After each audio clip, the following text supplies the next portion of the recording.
is Jennifer Godolewski, and I work here at Waldan Gardens.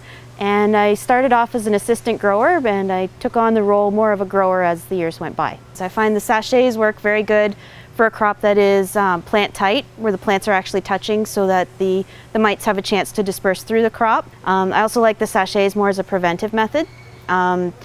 They get in early, you get a very nice slow dispersal, it's continuous.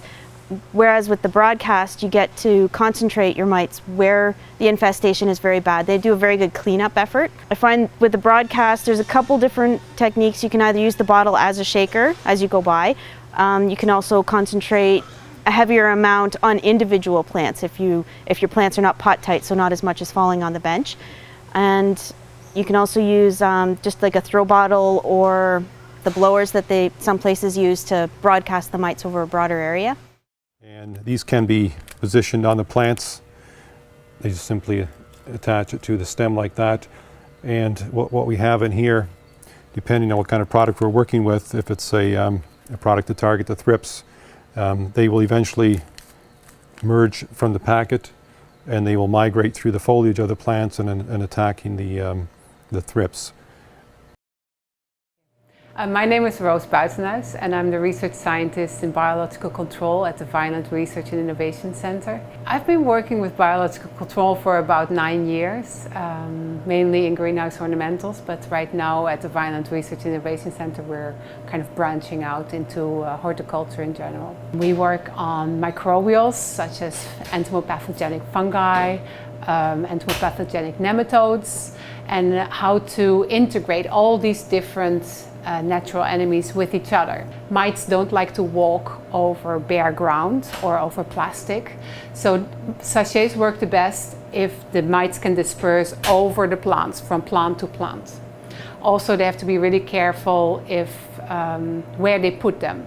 So in full sunlight, the sachets don't perform very well because all the mites just run out in the first week and then they don't have any protection for the next 4 to 5 weeks. Both sticky traps and trap plants will intercept thrips that are moving through the greenhouse. At low densities, it's a good monitoring tool, so you can see if there's thrips, if the thrips pressures are rising. And then if you use them together with other control methods, they are a good addition to your toolbox.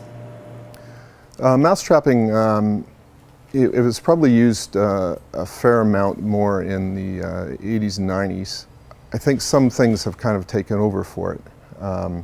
In this particular case, where we have the movable benches, it is difficult to, just on a logistics standpoint, keeping it all neat and tidy.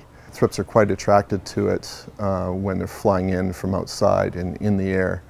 Other times it may not be as useful. It hasn't been used on thrips control here as much as maybe whitefly control, where we use the sticky tape. What we found is that when we scout, it never really gives you a proper idea of actually what's in the crop. And so what I really like about the trap cards is just hanging them everywhere. It actually pulls out more of the adult thrip than you would actually know that are there.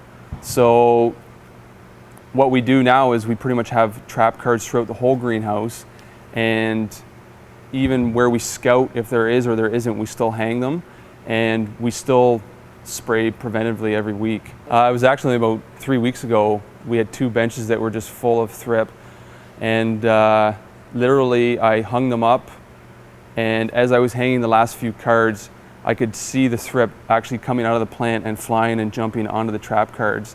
And on some of the cards by the next morning, I think I counted about between 150 to 200 thrip just on one card.